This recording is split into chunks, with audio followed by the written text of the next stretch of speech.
What happens when a woman who has faced palaces, tabloids, and global headlines walks into a room designed for cocktails, confessionals, and controlled chaos, and underestimates the man holding the glass?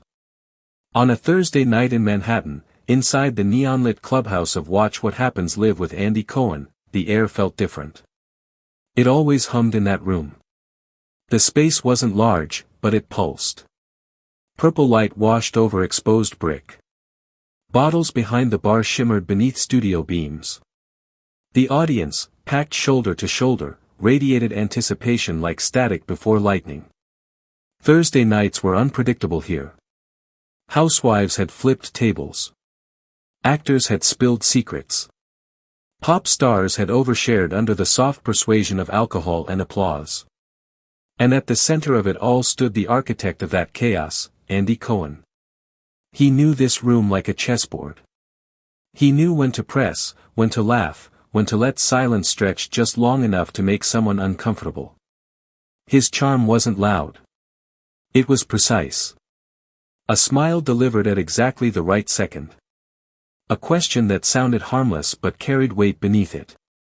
Tonight, though, even he sensed something sharper in the air. Because tonight's guest wasn't a housewife. It wasn't a reality star desperate for relevance. It was a duchess. When Andy stepped out from behind the bar, cocktail in hand, the applause swelled. He flashed that familiar grin, eyes dancing under the lights. "Hello and welcome to Watch What Happens Live," the crowd roared. "And tonight," he continued, voice smooth, playful, "we have a very special guest. She's a duchess, a philanthropist, a podcaster, and one of the most talked about women on the planet. Please welcome to the clubhouse, Meghan Markle." The doors opened. Meghan Markle stepped into the glow. Her entrance was measured. Controlled. A perfectly calibrated wave. The kind of smile that revealed warmth without surrender. She moved like someone accustomed to being watched, not by dozens, not by hundreds, but by millions. Applause thundered around her. For a brief moment, the energy felt celebratory. But beneath that celebration, something subtle shifted. She sat beside Andy on the tall bar stool. He handed her a cocktail, light amber, garnished just enough to sparkle under the lights. "Thank you for being here," he said, his tone friendly, almost disarming. "Thank you, Andy," she replied smoothly. "I've heard interesting things about this show." The audience chuckled. Andy leaned in slightly. "Interesting good, or interesting terrifying?" Her lips curved. "Let's say interesting." "Fair enough," he grinned. "That's basically our brand." Laughter rippled through the room. It began lightly. Effortlessly. But the first shift came sooner than anyone expected. "So," Andy said casually, swirling his drink, "you've been living in California for several years now. How's the transition been from palace life to, well, whatever you'd call what you're doing now?" It was playful. Framed as humor. But it was also a test. Meghan's smile tightened, barely. A fraction of a second. A micro-expression that might have gone unnoticed by anyone but a trained interviewer. "I'd call it living authentically," she replied. "Something that wasn't possible in my previous situation." There it was. The first layer. Andy nodded slowly. "Authentically. I love that word. It's very California. Very. Goop." The audience laughed. She did not. Her fingers curled lightly around the stem of her glass.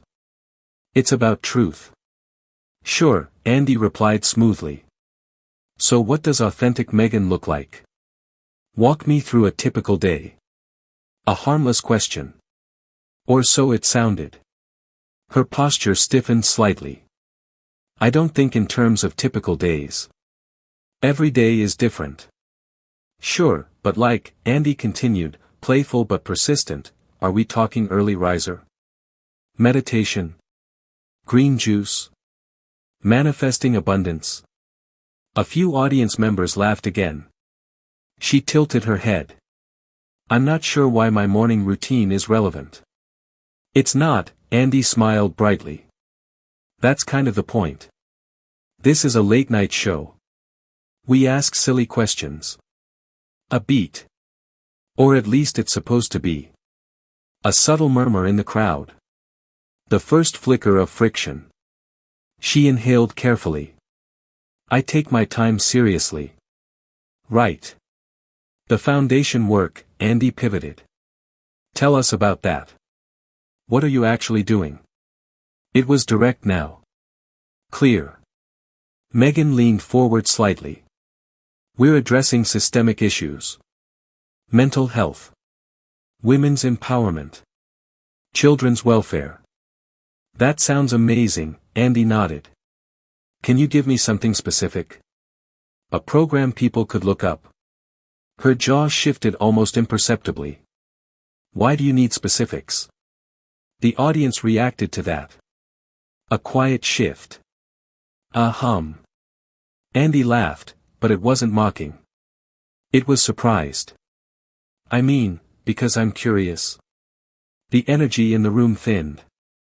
He leaned in, voice still pleasant. Like, if I say I'm solving world hunger, you'd probably want to know how.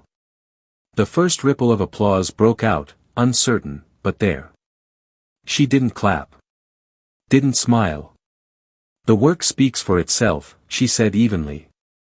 Andy tilted his head. Does it? Because I literally cannot hear it speaking. The audience burst into laughter.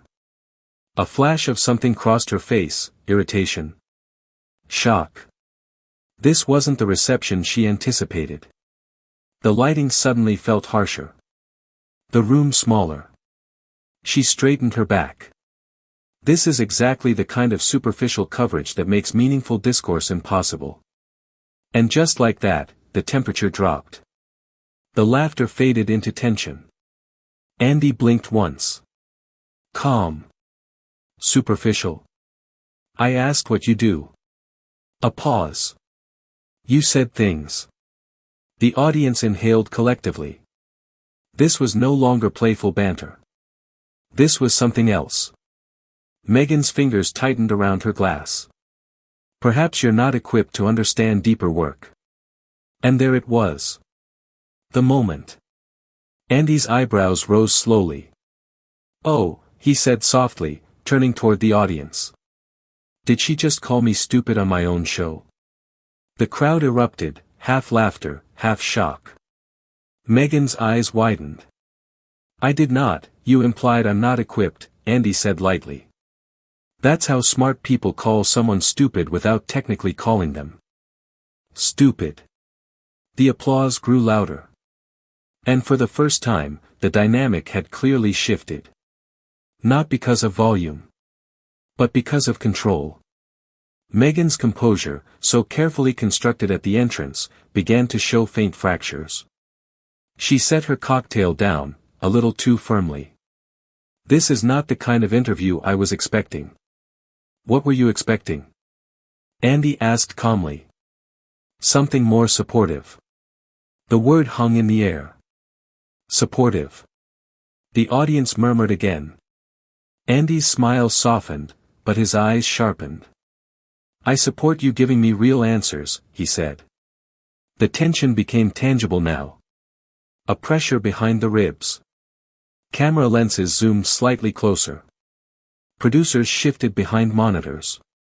The audience leaned forward collectively, like spectators sensing the beginning of something irreversible. Meghan glanced toward the crowd. The room didn't feel like an ally anymore. Andy sipped his drink slowly. So let's try this differently, he said. How's Harry? And with that question, simple, ordinary, asked at dinner tables across the world, something in her posture closed. A wall rising in real time. I'd prefer not to discuss my husband. A beat. Really? Andy said gently. You've discussed him in documentaries. Interviews. Books. Silence. The audience felt it. The space between them had widened. And for the first time, the possibility of this night going very wrong flickered unmistakably. Because what had started as charm was beginning to feel like a standoff. The neon glow no longer seemed playful. It felt interrogative. Andy placed his glass down. Meghan's shoulders lifted slightly, defensive armor sliding into place. And somewhere in the control room, someone whispered, "Oh no." The clubhouse, built for drama, had just found its match. And the first real crack in the evening had only just appeared. But what would happen next, would turn tension into confrontation. And confrontation into something no one in that room would forget. The question lingered in the purple haze of the clubhouse like smoke that refused to clear. "How's Harry?" It was simple. Casual. The kind of question exchanged in grocery stores and at dinner parties. But in that moment, inside the glowing set of Watch What Happens Live with Andy Cohen, it landed like a challenge. Meghan Markle didn't hesitate. "I'd prefer not to discuss my husband." The temperature shifted again, not dramatically, not loudly, but perceptibly. The audience felt it in the tightening of their shoulders, in the way applause died before it could begin. Across from her, Andy Cohen blinked once. He didn't recoil. He didn't push immediately. He just studied her. The way a poker player studies someone who just overplayed their hand. "Really?" he asked lightly, tilting his head.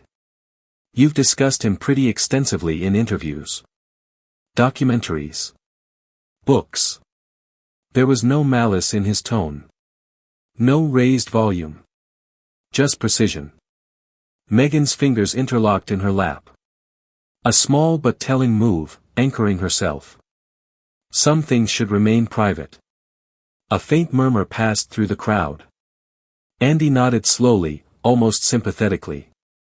"Sure. But privacy seems flexible." That word. Flexible. It floated between them. "You've invited cameras into your home," he continued gently. "Shared your experiences in detail. So when I ask, 'How's Harry?' it feels less invasive and more normal." Her jaw tightened. The question itself is invasive. The audience reacted, not loudly, but with a subtle ripple of disbelief. Andy leaned back on his stool. "How's Harry is invasive," he repeated softly. "That's how people greet each other at parties." A beat. "Hey, how's Harry?" He shrugged playfully. "He's great." End of exchange. The crowd laughed, but it was different now. Not carefree. Edgier. Meghan's eyes flashed. "You're being deliberately obtuse." "I'm being deliberately curious." The smile remained on his face, but something sharpened beneath it. Obtuse would be accepting vague answers and moving on. Curious means I keep asking. The cameras zoomed slightly tighter. The framing narrowed. It felt intimate now, almost claustrophobic. Producers in the control room leaned forward. This wasn't going the way pre-show notes suggested. Meghan shifted on her stool, crossing one leg over the other. A defensive adjustment. Her heel tapped once against the metal rung. "Let's change the subject," she said. "Happy to," Andy replied instantly. "Tell me about the foundation." There it was again. Specificity. Concrete details. The one thing she hadn't given all night. "We're addressing systemic issues," she repeated. "Mental health. Women's empowerment. Children's welfare." Andy nodded. "Great. What does that look like? A program? A grant? A partnership?" Silence. Not long. But long enough. She inhaled slowly. "Why does everything need to be Googleable?" "Because we live in a world where claims are verified." He didn't say it harshly. He said it plainly. "Because accountability matters," Andy replied. "People like to check." Her composure flickered again, just a hairline crack. "You're weaponizing curiosity." The audience gasped lightly. Andy's eyebrows lifted. I'm asking questions. His voice softened. You came on a talk show. A long pause. You don't get to accuse questions of being weapons just because you don't like them. That landed. The audience clapped, hesitant at first, then stronger. And something subtle shifted. Not in volume. In alignment. Meghan noticed it. Her gaze scanned the crowd. The applause wasn't for her. Her back straightened. This is exactly how narratives get constructed. Andy leaned forward, elbows lightly resting on the bar. No, he said calmly. Narratives get constructed when there's editing. He gestured toward the cameras. This is live. The room went still. You're watching it happen in real time. The lights felt hotter now. The air heavier. For a moment, Meghan looked genuinely cornered, not by cruelty, but by simplicity. He wasn't shouting. He wasn't attacking. He was asking. And asking. And asking. Her fingers tightened around her purse strap resting beside her stool. You're trying to make me look bad. I'm trying to understand what you actually do. His tone was no longer playful. It was direct. You say empowerment. You say systemic change. But you haven't named a single specific action. Her voice rose slightly. Because the work speaks for itself. And yet, Andy replied evenly, you're here to talk about it. A quiet "oh" rippled through the audience. He wasn't being theatrical. He was being logical. And logic, in moments like this, can feel merciless. Meghan shifted again. Her heel tapped faster now, a staccato rhythm against metal. You're reducing meaningful work to sound bites. I'm asking you to give me one. The words hung between them. One. Just one. The silence that followed stretched longer than any before it. The audience leaned forward collectively. Cameras captured the smallest details now, the tightening of her jaw, the flicker in her eyes, the swallow. She could have named something. Anything. A scholarship. A donation. A partnership. Instead, she said, you're being hostile. Andy let out a short breath through his nose, not quite a laugh. Hostile. He looked genuinely surprised. I asked what you do and how your husband is. The audience laughed again, but it was louder this time. Less hesitant. He turned to them briefly. If that's hostile, every dinner party in America is a war zone. The applause came quickly now. Confident. And that's when Meghan's composure fractured in a way that could no longer be hidden. She stood halfway from her stool, then sat back down. A false exit. The room felt electric. You think this is funny? She asked. I think your reaction is disproportionate, Andy replied. Calm. Measured. Controlled. And that control, more than any joke, was what shifted the power completely. You came here expecting softball questions, he continued. This show is famous for pointed ones. A beat. That's the brand. She looked toward the audience again. Some faces sympathetic. Others skeptical. But none entirely hers anymore. You were never going to give me a fair interview, she said. Every question has been fair, Andy answered. He picked up his cocktail, took a slow sip, and set it down deliberately. You've treated each one like an accusation. The quiet was thick now. The playful clubhouse had transformed into something else entirely. Less late-night comedy. More courtroom tension. I've been destroyed by media before, she said. There it was. The vulnerability card. For a fraction of a second, the room softened. Andy nodded slowly. By British tabloids, he said gently. A pause. I'm not a British tabloid. His tone wasn't dismissive. It was clarifying.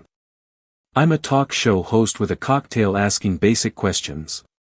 The audience laughed softly, not mockingly, but in relief. He hadn't attacked her pain. He'd separated himself from it. The distinction was surgical. Meghan's breath quickened slightly. You don't know what it's like. You're right, Andy admitted. I don't. The room stilled again. But I do know what it's like to interview difficult guests. That line drew sharp laughter. And this, he added quietly, is becoming one. The word difficult hung in the air like a verdict. Her eyes widened. Excuse me.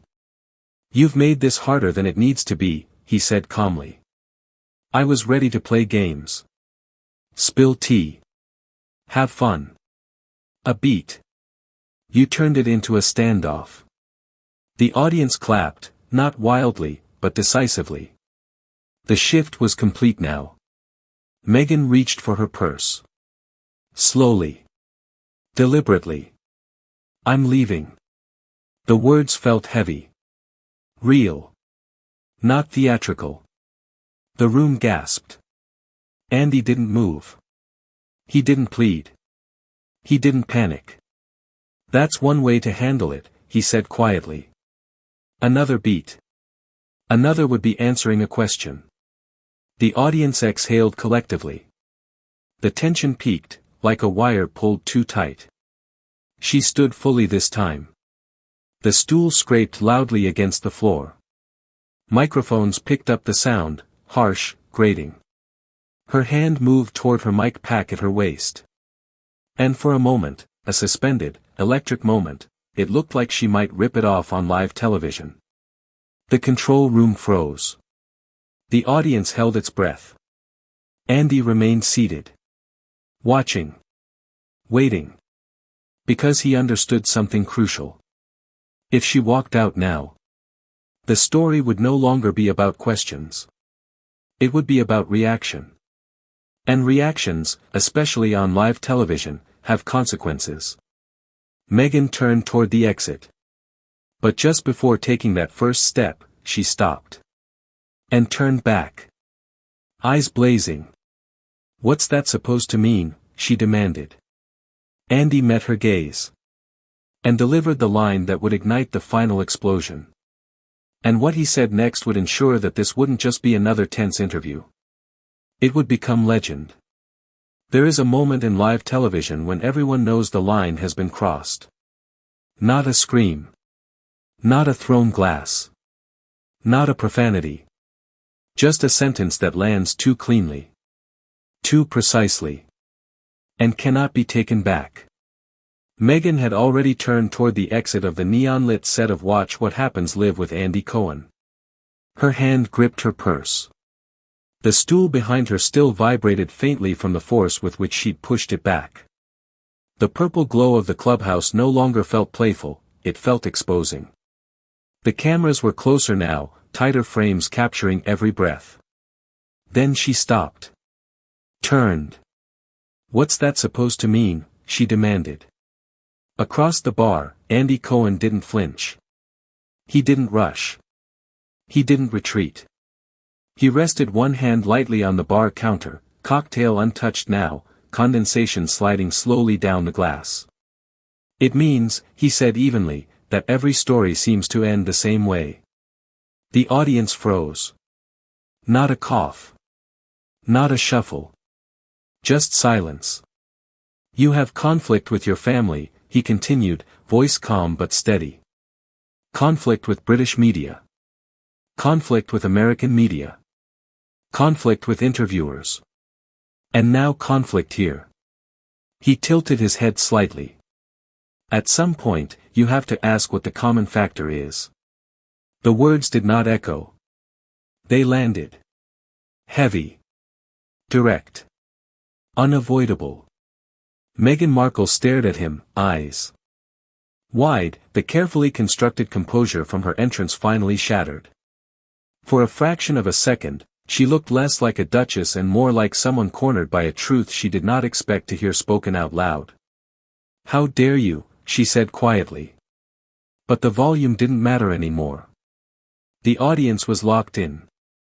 "I dare," Andy replied, still seated, still composed, "because this isn't an ambush. It's a conversation." He gestured subtly toward the cameras. "And it's live." There was something almost clinical about the calm in his voice. No sarcasm now. No punchlines. Just clarity. "You came in prepared for hostility," he continued. "You treated every neutral question like an attack. That's not me doing that. That's you expecting it." A breath passed between them. Long visible. "You don't know anything about my life," Meghan shot back. "You haven't told me anything about your life," Andy answered instantly. A ripple moved through the audience, not laughter this time, but recognition. That was the heart of it. 26 minutes. And almost no specifics. "You've given platitudes," he continued. "Big ideas. Vague initiatives. But when I asked for detail, you shut down." Her chest rose and fell faster now. The lights reflected off her eyes, making the intensity unmistakable. "Because details get twisted," she said. "Not when it's live," he replied. "There's no editing here." A pause. "What you see is what happened." Somewhere in the control room, a producer whispered, "Oh my God." The air in the clubhouse felt thicker than it had all night. Even the audience seemed unsure whether to clap, to stay silent, to breathe. "You were never going to be fair," Meghan said again, but this time the conviction sounded thinner. Andy leaned back slightly. "Every question I asked was basic," he said. "What do you do? How's your husband? What's new in your life?" He shrugged. "If those are unfair, I don't know what fair looks like." That line drew scattered applause, hesitant but present. Meghan's grip tightened on her purse strap. The knuckles whitened under studio lights. "You've been mocking me." "I've been matching your energy," Andy said quietly. And that, more than anything, seemed to sting. Because it suggested something deeper. That the tension wasn't one-sided. That the defensiveness had been visible from the first minute. "You expected worship," he continued. "Or at least compliance. A beat. You got engagement." Her jaw clenched. "I'm not used to being disrespected." The words slipped out before they could be filtered. The audience reacted instantly, a collective intake of breath. Andy's eyebrows rose slightly. "I haven't disrespected you," he said evenly. "I've asked questions." He lifted his glass finally, took a small sip, and placed it down deliberately. The difference between disrespect and discomfort is important. The silence that followed felt cinematic. Like the moment in a film when the soundtrack drops out entirely. Meghan looked around the room again, at faces no longer entirely on her side, at cameras that would preserve every expression. "This was a mistake," she said. "Coming here?" Andy asked. "Yes." He nodded slowly. "That might be true." The audience murmured. "But not for the reason you think." Another pause. "You could have owned this room," he added. "You could have answered openly. Played along. Shared something real." His tone wasn't mocking now. It was almost disappointed. "And instead," he finished, "you fought shadows." That line lingered longer than any before it. Her expression flickered between anger and something closer to realization, but pride won. "I won't stay somewhere I'm attacked," she declared. "You weren't attacked," Andy replied. "You were asked." And that distinction sealed it. Without another word, Meghan reached to her waist. The microphone pack unclipped with a sharp, audible snap. Gasps rippled through the crowd. The sound of fabric shifting. Heels striking the floor. She walked toward the clubhouse door, posture rigid, movements sharp. The cameras followed, because live television does not blink. Just before exiting, she turned one last time. People will see this, she said. They'll know what happened. Andy nodded calmly. They will, he agreed. They'll see me ask simple questions. A beat. They'll see you refuse to answer them. Another beat. And they'll decide. For a second, the world inside that small purple room held still. Then the door closed. The echo of her heels faded down the hallway. Silence. A thick, stunned silence. Andy remained seated. He looked at the camera.